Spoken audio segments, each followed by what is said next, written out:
Hi there, good morning, good afternoon, good evening, whatever time it is. As always, happy whatever day it is you're watching this. This is What's Left, and I'm your host. My name's Larry Erickson, and for the next half hour, close to it, I'm going to be talking about some things that I think are worthy of your attention.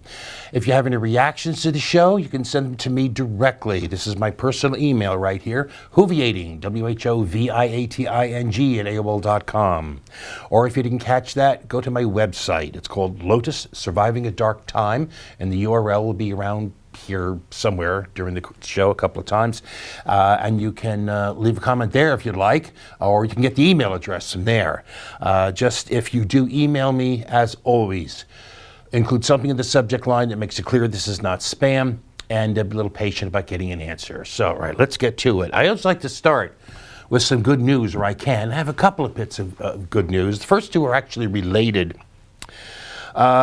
In 2013, the Boy Scouts of America lifted a ban on openly gay scouts. In 2015, it lifted a ban on gay scout leaders.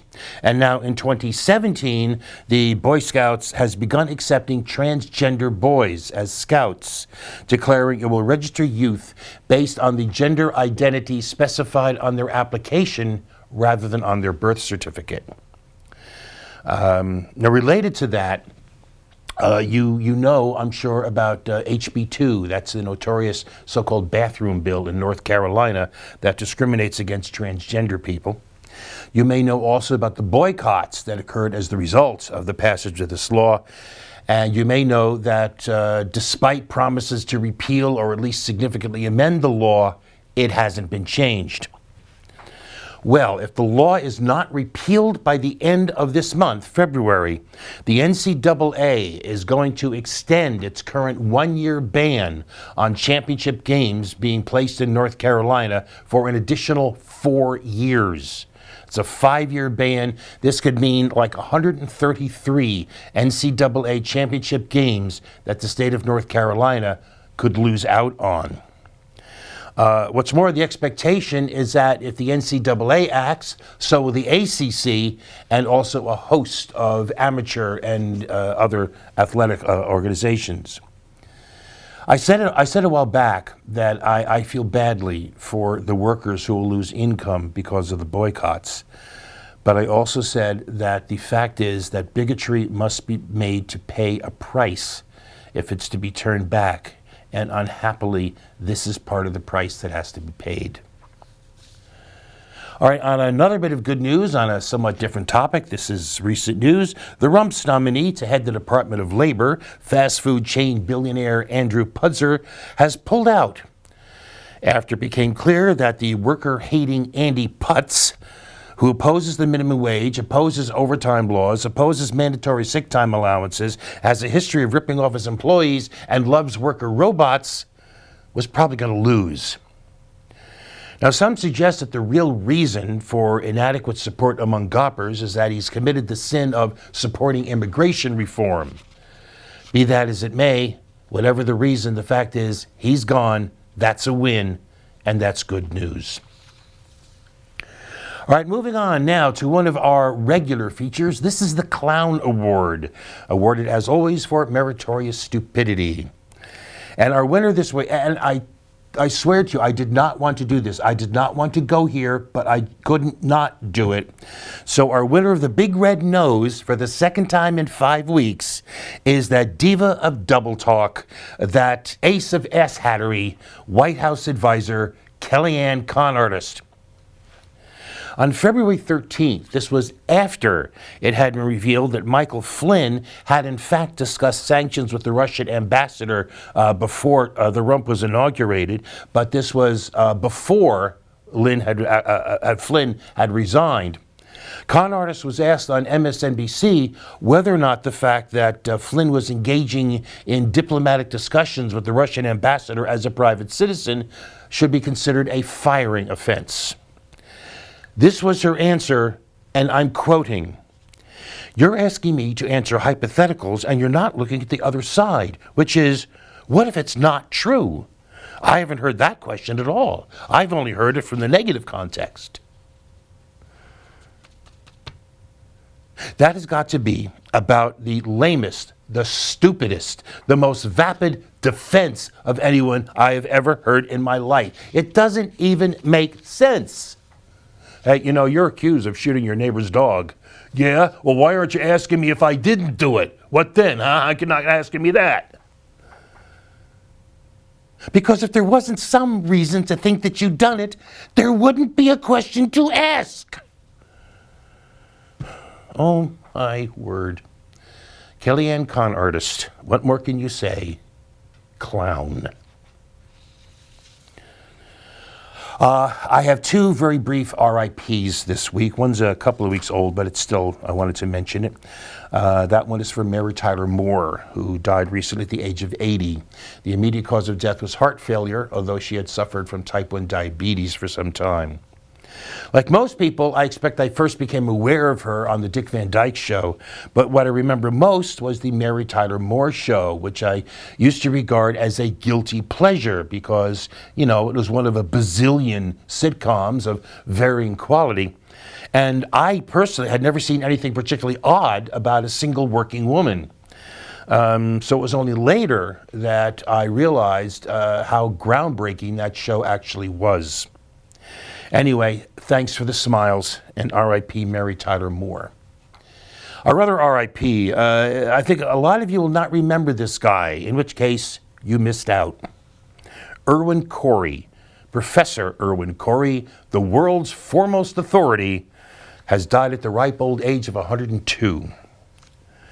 Irwin Corey was a stand-up comedian and actor in a tailed dinner jacket, white sneakers, a string tie that often hung down to his knees, and Bernie Sanders hair, whose absent-minded professor persona could ad-lib streams of superficially coherent but actually nonsensical non sequiturs that brilliantly satirized all forms of pomposity.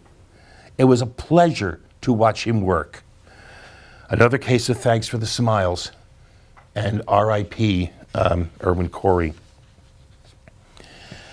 Next up, one of our other regular features. This is the outrage of the week. And there's certainly been more than enough outrages the last couple of weeks, so much so that in context, the one I'm going to be talking about may seem rather small, but I chose it not only because it is so viscerally offensive, but also because it is representational of what it is that we face. On February 10th, a small group of about 20 protesters was so intimidating to newly crowned Secretary of Education Betsy DeVos that she was deterred from entering a public school. You know, the kind of school she wants to close down and replace with taxpayer-funded corporate profit centers. But she was deterred from entering a public school, and she was going to make an appearance there, and she actually had to sneak in through a side door. Well, a right-wing editorial cartoonist named Glenn McCoy was so struck by the manifest injustice of Betsy DeVos being inconvenienced that he produced this in response. Now, if you don't get what's so offensive about that, look at this. This is one of the best-known paintings of the 1960s. It's called The Problem We All Live With, and it was done in 1964 by Norman Rockwell. It's a depiction of the very real experience of Ruby Bridges, a 6-year-old African-American girl, on November 14th, 1960, as she was on her way to her first day at an all-white school in New Orleans.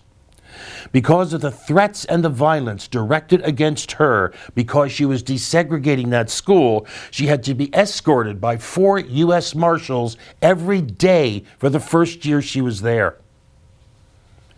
Now look at the two pictures side by side. Look at the comparison. Look at the equation that McCoy is making. A billionaire white woman who's a member of a president's cabinet facing 20 people with picket signs is just the same as a 6-year-old black girl facing a screaming, threatening mob, throwing things at her and calling out such obscenities of such a level that the sound had to be muted in news coverage of the event. The utter lack of understanding, the utter lack of awareness of the reality, still now, of racism, the utter gut-twisting, nauseating, cloistered stupidity of equating, again, a 6-year-old girl to a billionaire white woman. I don't even know what to call it. Mind-boggling, stupefying. I don't even know what to call it. What makes this even worse, if that's possible, is that after being absolutely hammered on Twitter over this, McCoy doubled down on it, blathering that, and I'm quoting him, and by the way, you could almost hear the manufactured catch in his voice. In this day and age, quoting him again, decades beyond the civil rights protest, it's sad that people are still being denied the right to speak freely or do their jobs or enter public buildings because others disagree with who they are or how they think. In other words, he's saying this is the same. White billionaire cabinet member Betsy DeVos is exactly analogous to black 6-year-old Ruby Bridges. And notice the telling phrase, decades beyond the civil rights protests. Because obviously there are no more civil rights protests. Well, what's the point? Civil rights? Oh, that's old stuff. We dealt with that decades ago. I mean, we just got a long time ago. We don't have to worry about that anymore, except, of course, for discrimination against white people. That's a real problem. And yes, they actually do think that. Because that's how the right wing thinks. Punching down is no different than punching up. Protecting the perks of the powerful is as important as protecting the lives of the vulnerable. Inconveniencing the strong is every bit as bad as oppressing and exploiting the weak. And whites, not blacks, are now the real victims of discrimination because the right wing, which is overwhelmingly white, is always, always, always the real victim. That's how they think. That is what we face. And that is why, these decades later, this is still the problem we all live with. And that is still an outrage. And we're taking a break.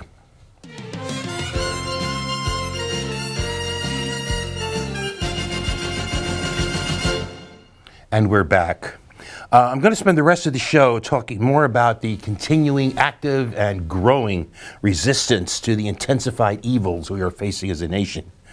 I'm going to start by just looking at some examples of resistance just from this month, the month of February. On February 2nd, for example, a group of home health care workers staged a sit-in at the offices of Senate Finance Chair Orrin Hatch to protest against repeal of the Affordable Care Act. About 47 people were arrested for their nonviolent civil disobedience. That same day, as the Rump attended a national prayer breakfast, 200 or more evangelicals stood outside protesting his bigoted travel ban. The next day, February 4th, the Rump was at a charity event in Mar-a-Lago, Florida. About 3,000 people marched through the town to the gates of the event. And it's not just activists doing this kind of resistance. On February 6th, in language almost unheard of in the mass media, CBS News referred to various statements by the Rump as, this is a quote, divorced from reality. February 10th was that protest against Betsy DeVos I mentioned earlier. On February 11th, 5,000 people turned out in Minneapolis to support Planned Parenthood. On February 13th, thousands of people came from cities all over Wisconsin. They came to Milwaukee to protest under the banner A Day Without Latinos, to protest the Rump's bigoted travel ban, and particularly to protest David Clark, the xenophobic sheriff of Milwaukee County.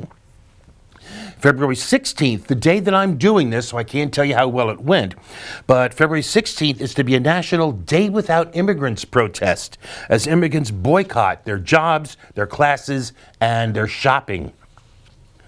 And across all this time, there has been the work of an informal movement called Indivisible, which provides a handbook for guidance on how to influence Congress with constituent power rather than money power, a movement which has already led to some raucous town hall meetings, largely often over the issue of the threat to repeal the Affordable Care Act.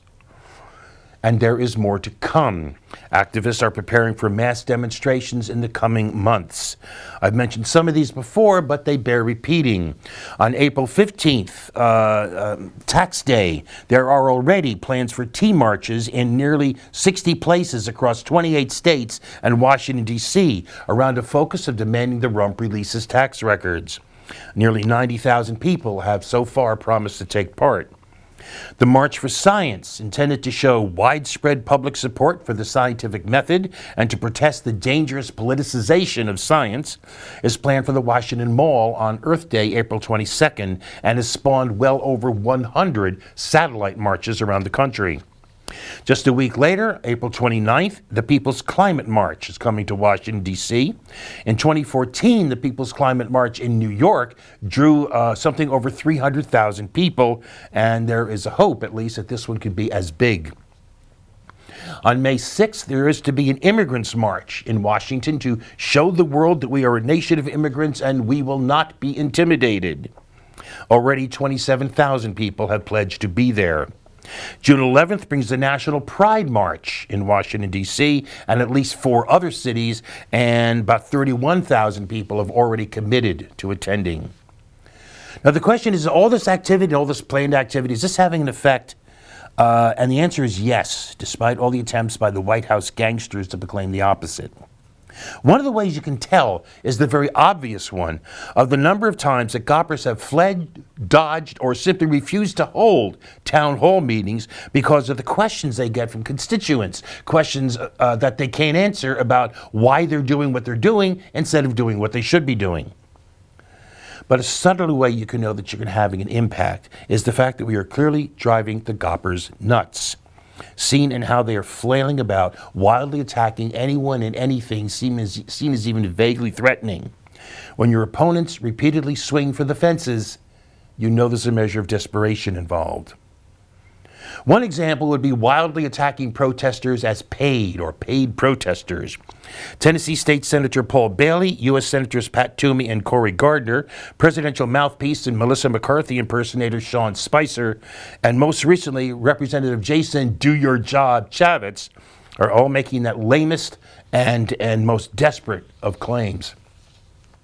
Another example is wildly attacking the press, with the Rump saying that any negative news about him is fake news, while Deputy Assistant Sebastian Gorka insists it's pretty much all fake news.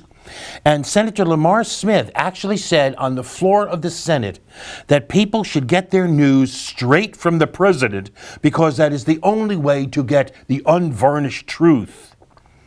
And meanwhile, Kellyanne Conartist gets all aflutter over the fact that nobody has been fired for criticizing the Rump. Then there was wildly attacking the courts after a judge dared to rule against the Rump and his bigoted travel ban. The Rump threw a tantrum, calling him a so-called judge, a remark sufficiently over the top that even Neil Gorsuch called it disheartening. The degree of frustration was inadvertently revealed, actually, by Stephen Miller, the Rump's senior policy director, who declared with all the gravitas he could muster, while actually looking like somebody trying to bluff his way through an oral philosophy exam while being severely hungover. He insisted that the powers of the president on matters of immigration will not be questioned. One of the people in this photo is Stephen Miller, the Rump's senior policy director. The other is Joseph Goebbels, Hitler's propaganda minister. See if you can figure out which is which. And the thing is, getting back to the ban, I can only imagine the furious levels of frustration they must be feeling now. Now that not only has the Ninth Circuit Court of Appeals voted to uphold the ban, but a federal district judge in Virginia has banned the implementation of that ban in Virginia. These reactions are not evidence of strength. They are not demonstrations of being in control, of being sure you have the whip hand. They are evidence of fear, of doubt, of being afraid your entire world is going to crash down on you. They are evidence of knowing that you are actually trying to bluff your way through. And even if the Rump himself actually believes that everybody loves him, the people around him know better. And maybe, just maybe, the great orange one knows it himself, even if dimly. A recent New York Times report on the opening weeks of Trumpland, based on interviews with dozens of officials, aides, and former staffers, describes the Rump as a president determined to go big, but increasingly frustrated by the fact that he cannot control the backlash. Cloistered in the White, and I'm quoting the article here, Cloistered in the White House, he now has little access to his fans and supporters, an important source of feedback and validation, and feels increasingly pinched by the pressures of the job and the constant presence of protests, one of the reasons he was forced to scrap a planned trip to Milwaukee last week. Because yes, the prospect of protests actually forced him to cancel a trip to Milwaukee. When he went to the prayer breakfast, there were 200 protesters outside. When he went to a meeting in Philadelphia, there were 1,000. When he went to Mar-a-Lago, there were 3,000.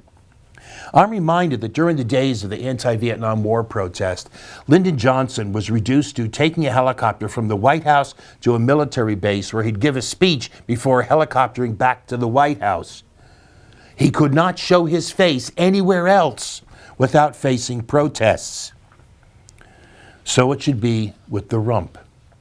Make him feel more pinched. After all, he's supposedly an expert on pinching, as I recall. The lesson here is don't back down, don't give up. I said before that we have to pace ourselves. We have to have lives outside our fears, frustrations, and anger. We have to have lives outside that because we are in this for the long haul and we risk burnout if we don't take time to refresh and recharge. So we shouldn't strive for constant mass demos, but there should be a constant rumble of resistance. And when the right wing claims, as I guarantee you they will, that the resistance is dying out and people have gotten tired of this constant drumbeat of criticism and they really want to support his high orangeness, the best response you can make to that is simply don't stop. Just keep going. Just keep doing whatever it is you would have done anyway. Whatever that was. But always, always, always, always, always, we will have those who are afraid to really challenge, afraid to really resist, afraid to really protest, not out of fear of personal consequences to them, but they are fearful of doing anything because, well, that could happen, or what if this happens? That is those who, because by the very nature of reality, everything has a potential downside. These people analyze themselves into paralysis, incapable of resisting because whatever it is that might be done, they're afraid it might be a mistake. So they do nothing, at least nothing of consequence. They resist only to the point where they must actually choose. Thus we have the stalwart liberal icon, Elizabeth Warren, voting to approve the notoriously unqualified Ben Carson to head the Department of Housing and Urban Development for fear that his replacement, should Carson be rejected, would be even worse. And yes, Warren justified her vote in just those terms. And I guarantee you that we will have Democrats refusing to filibuster Neil Gorsuch, who will actually even vote for him on just that basis. Well, the alternative might be worse. So the fact is, if we're going to resist, we have to defy not only the rump, not only his rump kissers, but also the Democrats, both those who will passively accept the installation of what could reasonably be called an extreme right-wing regime for fear of the even more extreme right-wing regime of their imagination. And those who will delude themselves into thinking that we should treat what is happening as normal, as the normal ebb and flow of politics, who refuse to face what it is we are up against. Now, I've talked before about the Democrats' refusal to face their failings. Last month, I said how they were, and this is to quote myself, so determined to put the blame for their embarrassing failure in losing to the most unpopular presidential candidate in U.S. history on someone else that they would rather ignite a new Cold War than look in the mirror. Now, I'm going to go off on something of a tangent here, okay, but this is important and it is related. In reporting last week on leaks about the rump's phone conversation with Vladimir Putin, the Washington Post quotes foreign policy analysts as saying that some parts of the rump's foreign policy are greeted enthusiastically in the Kremlin, but other parts are non-starters, and they regard his mercurial attitude as disturbing. The article quotes Alexei Marikin, his name is, Alexei Marikin, Deputy Director for the Center of Political Technologies in Moscow, as saying the rump's unpredictability and even more his unilateralism are worrying to the Putin gang, and that the Kremlin has had those concerns about the rump since before the election. Now, the fact is, a month ago, in the face of all the claims that during the campaign the Russians were all gung-ho to get the rump elected, claims that became central to the Democrat-led reemergence of the Cold War, we here told you about analysis that, no, they weren't trying to help him win. All they were trying to do was to damage Hillary Clinton so she'd be a weak president. And we also told you that about how they probably did not want the rump to win, because the one thing leaders of great powers want in their foreign relations is predictability, which is something the rump does not offer. Now that he's president, the Kremlin will try to take best advantage of that, but that doesn't mean that that's actually what they wanted.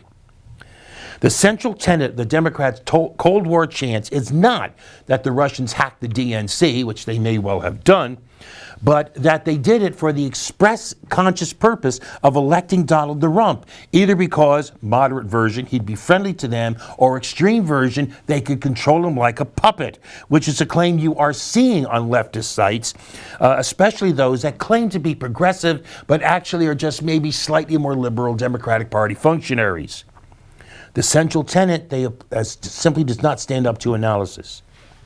Now, why that is important is because Russian meddling in the election has become a catch-all phrase to avoid any and all self-analysis within the Democratic Party, which also means within the institutional liberalism.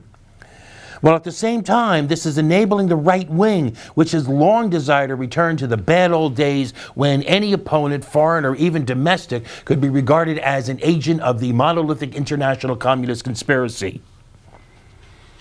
And this is an example of why that matters.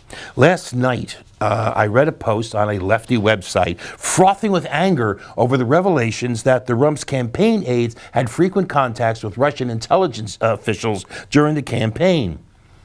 And how did the author of that piece propose to deal with this outrage?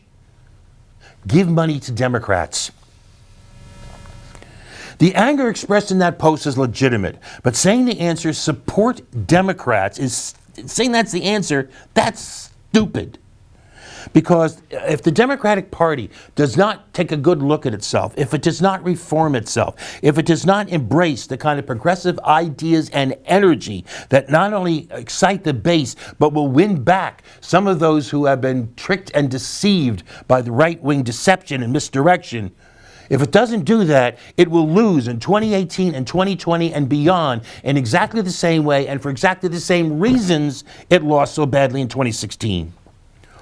So yes, demand investigations, independent investigations of all the ethical scandals increasingly swirling around the White House. Yes, demand investigations of the contacts between the rump aides and intelligence agents because they were possibly criminal. And yes, pressure Congress, write, call, petition, visit, shout, run yourself, by all means vote. But do not for 1 minute imagine that that is enough. Do not for 1 second imagine that electoral politics, that vote for Democrats, as if this was a passing phase that could be corrected next election, is enough. Do not think that, because thinking that this can be corrected without ongoing in the streets, in the jails, in the trenches activism, thinking that can be done without that is delusional. That's it for this week. Remember, next week, I believe, is the last week of the month, so we'll see you actually in 2 weeks. You have the best 2 weeks you possibly can. And until then, I wish you, as always, peace.